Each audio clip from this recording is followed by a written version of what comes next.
오늘도 매일의 기도를 통해 하나님께 더 가까이 나오신 여러분을 환영하고 축복합니다. 오늘도 주님과 동행하는 하루 되시기 바랍니다. 주님과 친밀한 교제를 갖는 시간 되시길 기도합니다. 오늘 우리에게 주신 말씀은 사무엘하 12장 22절부터 23절의 말씀입니다. 두 절의 말씀이니 함께 합독하며 나가겠습니다. 이르되 아이가 살아있을 때 내가 금식하고 운 것은 혹시 여호와께서 나를 불쌍히 여기사 아이를 살려주실지는 누가 알까 생각함이거니와 지금은 죽었으니 내가 어찌 금식하랴 내가 다시 돌아오게 할 수 있느냐 나는 그에게로 가려니와 그는 내게로 돌아오지 아니하리라 하니라. 아멘. 말씀을 나누기 전에 여러분께 진심으로 질문하며 나가고 싶습니다. 여러분은 여러분의 삶의 주인이 하나님이시라는 것을 마음 진심으로 확신을 하십니까? 아멘. 우리는 이렇게 아멘이라고 대답하지만 솔직하게 가끔은 우리의 삶이 우리가 주인이 될 때가 있습니다. 사실은 좀 많은 것 같기도 합니다. 내 삶이 내가 다스리는 것이라고 생각하고 내 자녀의 삶이 내가 다스리는 것이라고 생각할 때가 그리고 그렇게 행동할 때가 많은 것 같습니다. 오늘 말씀의 제목은 하나님의 다스리심을 인정하는 다윗이라는 주제로 함께 나누게 됩니다. 이 주제에서 말하는 것은 다윗은 자신의 삶이 하나님 손에 있다는 것을 인정했다라는 것이죠. 다윗은 자신의 삶의 주인이 하나님이시다라는 것을 인정했던 것입니다. 그렇다면 질문이 생깁니다. 다스리심을 인정하는 것은 어떻게 하는 것인가? 라는 것이죠. 이 아침 우리는 그 질문의 답을 함께 찾아보려고 합니다. 바로 오늘 기록되어 있는 다윗의 모습을 통해서 말이죠. 자, 그렇다면 다스리심을 인정하는 방법, 그 첫 번째 방법을 살펴보기 위해서 오늘 본문 22절을 현대인의 성경으로 함께 읽어보기 원합니다. 함께 읽어 나가겠습니다. 그래서 다윗은 이렇게 대답하였다. 아이가 살았을 때 내가 금식하고 운 것은 여호와께서 나를 불쌍히 여겨 혹시 아이를 살려주실지도 모른다고 생각했기 때문이었소. 아멘. 다윗은 밧세바를 통해 얻은 첫째 아들이 심한 병이 걸렸다는 것을 듣게 됩니다. 그리고 아이가 병에 걸려 죽어가는 그 시간 동안 다윗은 금식하며 기도를 하죠. 그리고 난지 7일 만에 죽었다는 이야기까지 듣게 됩니다. 그 아이가 죽었다는 이야기를 듣고 난 후 다윗은 금식을 멈춥니다. 그 금식을 멈춘 모습을 보며 신하들이 이야기하죠. 아니 아이가 살아있을 때는 그렇게 우시더니 그리고 금식하시더니 어찌 아이가 죽은 이후에는 눈물을 멈추고 식사를 하십니까? 더 우시고 더 금식하셔야 되는 거 아닙니까? 라고 말이죠. 그리고 그 질문에 대한 대답이 방금 함께 본 본문의 내용입니다. 다윗은 내가 금식한 이유는 하나님께서 나를 불쌍히 여겨 아이를 살려주실 것이라고 생각했기 때문이다 라고 대답합니다. 이 말씀을 겉으로 보면 다윗이 참 간사하다라고 느껴집니다. 불쌍한 척하려고 금식하네? 라고 느껴지죠. 하지만 다른 시선으로 바라볼 수가 있습니다. 여러분 혹시 반려동물을 키워본 적이 있으십니까? 그 동물은 인간들에게 궁극적으로 원하는 것이 있습니다. 인간의 사랑이나 관심이 너무 중요하지만 인간 주머니 속에 있는 간식이 그들이 제일 중요하게 생각하는 것이죠. 앉아나 또 엎드려 하는 재주도 다 간식을 얻기 위한 것입니다. 그런데 이 강아지들이 특히 불쌍한 척을 할 때가 있습니다. 바로 가족들이 모여 식사를 할 때 옆에서 굉장히 불쌍한 척을 하죠. 그리고 그런데 정말 신기한 게 불쌍한 척하는 자리가 정해져 있습니다. 바로 먹고 있던 음식을 조금씩 떼어주는 사람, 마음이 약한 사람 옆에는 꼭 붙어 있습니다. 이 사람 옆에서 불쌍한 척을 하고 있으면 먹을 것이 떨어진다라는 믿음이 반려동물에게 있는 것이죠. 엄한 데 가서 불쌍한 척을 하지 않습니다. 줄 것이라고 확신하는 사람에게 가서 불쌍한 척을 하죠. 그런데 이 모습에서 저는 다윗의 믿음을 보게 됐습니다. 다윗이 불쌍한 척을 하는 것은 하나님께서 아이를 살리실 것이라는 확신이 하나님께서 일하실 것이라는 확신이 있었기 때문에 다시 말해 하나님이 일하시는 분이라는 확신이 있었기 때문에 불쌍한 척하며 금식하며 기도할 수 있었던 것이죠. 이것이 바로 오늘 첫 번째 메시지이자 하나님의 다스리심을 인정하는 첫 번째 방법은 하나님의 일하심을 확신할 때 다스리심을 인정할 수 있다라는 것입니다. 맞는 것 같습니다. 우리는 너무 연약하기 때문에 하나님이 우리를 다스리시는 분이라는 것을 인정하기 위해서는 하나님께서 일하시는 분, 하나님께서 일을 행하시는 분이라는 확신이 있어야 하는 것입니다. 그렇다면 일하시는 분이라는 확신을 얻기 위해서는 어떻게 하는 것일까요? 어떻게 해야 하는 것일까요? 다윗은 어떻게 하나님이 일하시는 분이시라는 것을 확신할 수 있었을까요? 그 이유는 간단하고 명료합니다. 다윗은 일하시는 하나님을 반복적으로 경험했고 반복적으로 신뢰했기 때문입니다. 골리앗 앞에서 일하시는 하나님을 다윗은 신뢰했습니다. 사울 앞에서 지키시는 하나님을 다윗은 신뢰했습니다. 그리고 각 나라에서 전투 가운데 벌어지는 그 일 가운데서도 일하시는 하나님을 다윗은 신뢰했습니다. 일하시는 하나님을 반복적으로 신뢰했기 때문에 이번 아이의 죽음 앞에서도 다윗은 하나님의 일하심을 신뢰하고 확신하며 금식하며 기도할 수 있었던 것이죠. 이 삶이 우리에게도 있기를 원합니다. 하나님의 일하심을 신뢰하기를 원합니다. 문제와 상황이 우리 앞에 여전히 생겨오게 됩니다. 그때 그 상황에서 일하실 하나님을 신뢰합시다. 그 신뢰가 쌓여 하나님의 일하심을 확신할 때에 우리는 우리의 삶을 하나님께 맡겨드릴 수 있고 하나님께서 다스리신다는 것을 인정할 수 있게 될 것입니다.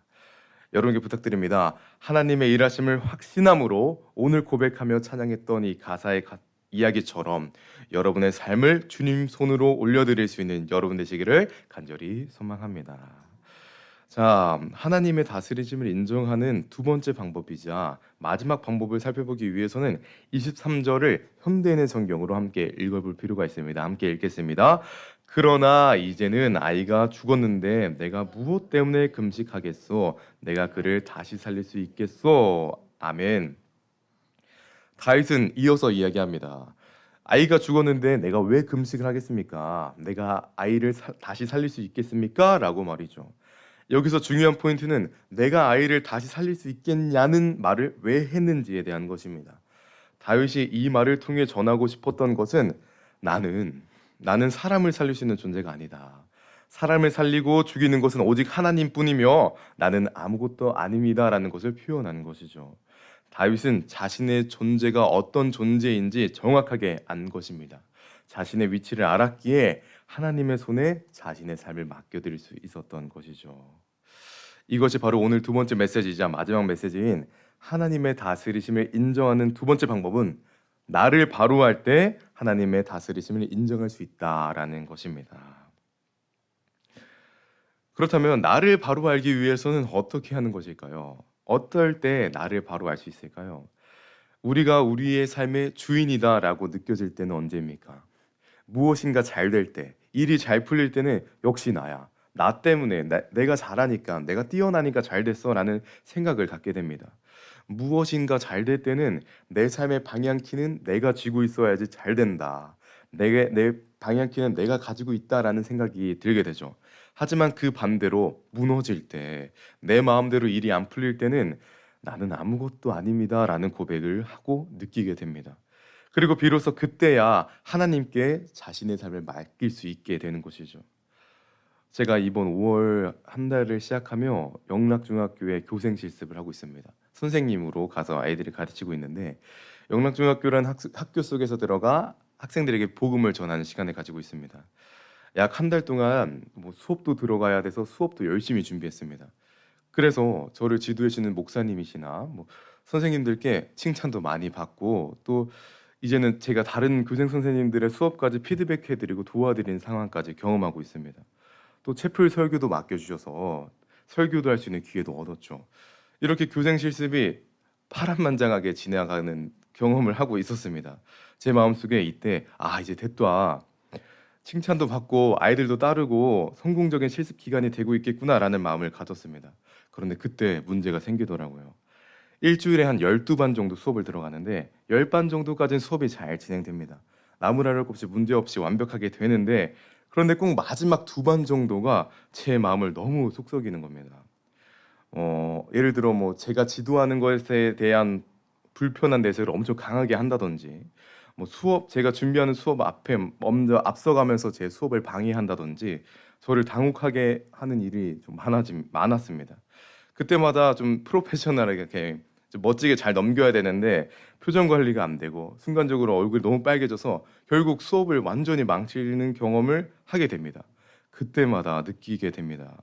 아, 나는 내가 잘한 줄 알았는데 역시 나는 아무것도 아니구나라는 것을 말이죠. 그리고 그때야 또 기도의 자리에 들게 됩니다. 수업이 잘 되고 선생님들께 인정을 받을 때는 이렇게 하면 되겠구나라는 생각 때문에 내가 하고 싶은 대로, 제가 하고 싶은 대로 하게 됩니다. 그러면서 기도의 자리에서 조금씩 멀어졌죠. 하지만 실패할 때, 수업이 안 될 때는, 잘 안 될 때는 그때야 바로 나를 알게 되고 나는 아무것도 아니다라는 고백을 하게 됩니다. 이것을 통해 느끼는 것은 실패도 은혜구나라는 것을 조금씩 느끼게 됐습니다. 실패는 나를 알아가게 하는구나. 실패는 나를 기도의 자리에 들게 하는구나라는 것을 느꼈던 것이죠. 여러분, 혹시 여러분의 삶이 여러분의 것이라는 생각이 드는 분이 계신다면 여러분, 실패를 경험하시기 바랍니다. 실패를 경험하는 것은 부정적인 것이 아니라 여러분 스스로를 바로 알게 할 것입니다. 그리고 여러분을 기도의 자리로 인도하실 것입니다. 그리고 여러분을 바로 알고 스스로 알 때 우리는 하나님께 우리의 삶을 맡길 수 있을 것입니다. 여러분께 부탁드립니다. 내 삶을 이끄시고 다스리는 분은 하나님이시라는 것을 기억하며 하나님 손에 삶을 위탁하는 여러분 되시기를 간절히 소망합니다. 말씀을 맺으려 합니다. 오늘 우리는 다윗의 모습을 통해 하나님의 다스리심을 인정하는 방법들을 살펴보았습니다. 그런데 다스리심을 인정하는 이 과정이 쉬웠을까요? 좀 많이 어려웠을 것 같습니다. 다윗은 아이의 생명을 위해 금식하고 기도하며 눈물을 흘리며 기도의 자리에 들었습니다. 다윗은 아이의 생명을 구하기 위해서 바랬던 것이죠. 다윗이 원했던 것은 아이의 생명이었습니다. 하지만 결과적으로 하나님께서는 아이의 목숨을 거두어 가십니다. 다윗은 자신이 그렇게 원했던 것이 부정을 당했던 것이죠. 자신의 기도가, 자신의 소망이 부정당한 것은 너무나 큰 어려움이었을 것입니다. 하지만 다윗은 그 어려움을 이겨내고 그 어려움마저도 하나님의 다스림이심이었다는 것을 인정합니다. 그렇다면 다윗은 어떻게 문제를 이겨낼 수 있었을까요? 다윗은 어떻게 그 어려운 상황 속에서도 하나님의 다스리심을 인정할 수 있었을까요? 시편 23편 4절은 그 이유를 정확하게 설명하고 있습니다. 내가 사망의 음침한 골짜기를 다닐지라도 해를 두려워하지 않을 것은 주께서 나와 함께하심이라. 이 고백은 다윗이 사울에게 쫓기며 목숨의 위협에 있을 때 고백했던 고백입니다. 행복할 때, 기쁠 때 했던 고백이 아니라 목숨의 어려움이 있었을 때 했던 고백이죠. 그 고백은 어떻게 마무리가 되는지 이렇게 나옵니다. 주의 지팡이와 막대기가 나를 아니하시나이다. 지팡이와 막대기가 나를 아니한다. 다시 말해 하나님이 나를 다스리시는 분이다 라는 고백을 다윗은 목숨의 위험 속에서 했던 것이죠.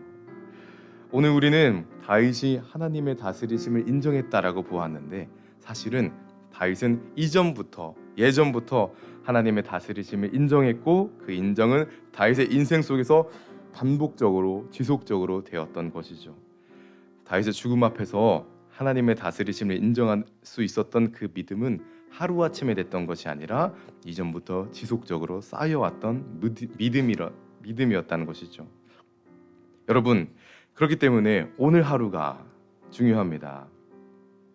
다윗이 아들의 죽음 앞에서 하나님의 다스리심을 인정할 수 있었던 이유는 한순간의 믿음 때문이 아니라 인정을 쌓은 하루하루가 있었기 때문입니다. 오늘 우리의 하루가 그런 하루가 되기를 원합니다. 오늘 하루는 하나님이 다스리시는 하루다. 나의 하루는 하나님 손에 달려있다. 이 믿음의 고백이 쌓여가기를 원합니다. 우리에게 그 인정이 쌓일 때 다윗이 죽음 앞에서 하나님을 바라볼 수 있었던 것처럼 우리에게 찾아오는 수많은 문제와 어려움 속에서도 하나님을 바라볼 수 있는 은혜를 경험할 수 있을 것입니다. 마지막으로 선언하고 선포하겠습니다. 다스리심을 인정하는 오늘 하루가 되어주십시오. 이 시간 기도하며 나가겠습니다. 기도하며 나아갈 때 오늘 하루 하나님의 인도하심이 있는 우리가 되게 하여 주시고 다스리심을 인정하는 믿음을 경험해 달라고, 오늘 하루 하나님께 우리의 손을 맡기는 우리가 되게 해달라고 함께 시간 우리 기도하며 나아가겠습니다. 오 주님, 우리의 삶을 주님께 맡깁니다. 주님, 오늘 하루 주님께 우리의 삶을 드립니다. 주님, 우리의 오늘 시작하는 오늘 하루는 하나님께서 인도하신다는 그 믿음을 갖고 나아가는 우리가 되게 하여 주셔서 주님, 그 믿음이 쌓여서 그 인정의 하루하루가 쌓여서 우리에게 오늘 그 믿음의 문제 가운데, 그 어려움의 상황 가운데 넉넉하게 주님과 함께 일어날 수 있는, 넉넉하게 주님과 함께 이겨낼 수 있는 믿음의 사람들 되게 하여 주시옵소서. 오 주님, 오늘도 기도하며 나아갑니다. 오 주님, 오늘도 함께 하여 주시고 인도하여 주시옵소서. 오 주님, 기도합니다. 오 주님, 말씀하여 주시고 기름 부어 주셔서 주님, 오늘 하루 가운데 주님께 우리의 삶을 드립니다. 오 주님, 오늘 하루 가운데 주님이 우리의 삶의 인생의 방향키를 해주신다는 그 믿음의 고백이 있기 원합니다. 주님, 오늘 하루 주님께 마음을 드리고 오늘 하루 주님께 우리의 하루를 드릴 수 있는 하나님의 사람들, 그리하여 그 하루하루가 쌓여 주님과 함께 문제를 이겨낼 수 있는 하나님의 사람들 되게 하여 주시옵소서. 사랑해 주님, 감사합니다. 주님, 오늘도 주님께 우리의 삶을 드리기 원합니다. 오늘 하루 주님께서 우리의 삶을 인도하신다는 그 믿음의 고백이 있기 원합니다. 그래서 문제 속에 있을 때, 오늘 하루 닥쳐오는 그 어려움 가운데 있을 때도 하나님께서 하신다는 그 믿음의 고백으로 살아낼 수 있는 믿음의 사람들 되게 하여 주시옵소서. 그래야 그 하루가 쌓여, 그 하루하루가 쌓여 나중에 올 수 있는 그 어려운 상황 가운데서도 넉넉하게 주님과 함께 이겨낼 수 있는 그 믿음의 사람들 되게 하여 주시옵소서. 주님, 함께 하실 거라 믿습니다. 오늘 동행하실, 오늘도 이끄실 예수 그리스도의 이름으로 기도드립니다. 이 시간 우리 주기도문으로 예배 마치겠습니다. 하늘에 계신 우리 아버지, 이름이 거룩히 여김을 받으시며 나라의 마시며 뜻이 하늘에서 이루어진 것 같이 땅에서도 이루어지리라. 우리에게 일용할 양식을 주옵시고 우리에게 죄진 죄를 사하여 준 것 같이 우리에게 우리 시험에 들게 하지 마시며 다만 악에서 구하옵소서. 나라와 권세와 영광이 아버지께 영원히 있사옵나이다. 아멘. 첫 번째, 오늘도 하나님의 다스리심을 인정하는 삶을 살게 하소서.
두 번째, 하나님께서 우리에게 예비하신 가장 거룩한 약속의 땅을 주소서.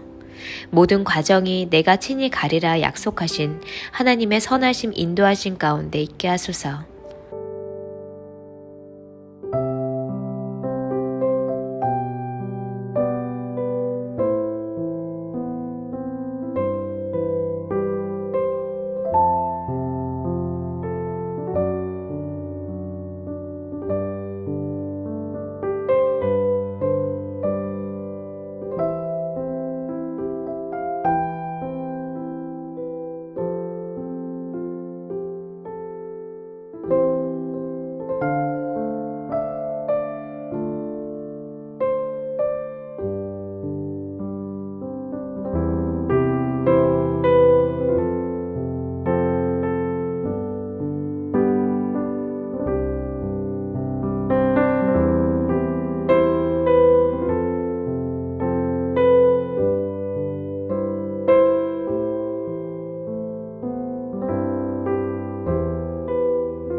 세 번째, 하나님의 영광으로 빛나는 교회, 예수 그리스도 반석 위에 세워진 교회, 성령님의 기름 부음이 충만한 교회 되게 하소서.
네 번째, 교회를 예수님의 보혈로 거룩하게 하시고 어둠의 세력이 교회 안에 조금도 틈타지 못하도록 성령의 보호막으로 지켜주소서.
다섯 번째, 예배마다 선포되는 말씀과 찬양 중에 거하시는 성령님의 역사를 갑절이나 더하여 주시어 하나님의 나라가 예배 가운데 임하게 하소서.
하나님께서 우리의 기도에 영광 받으셨습니다.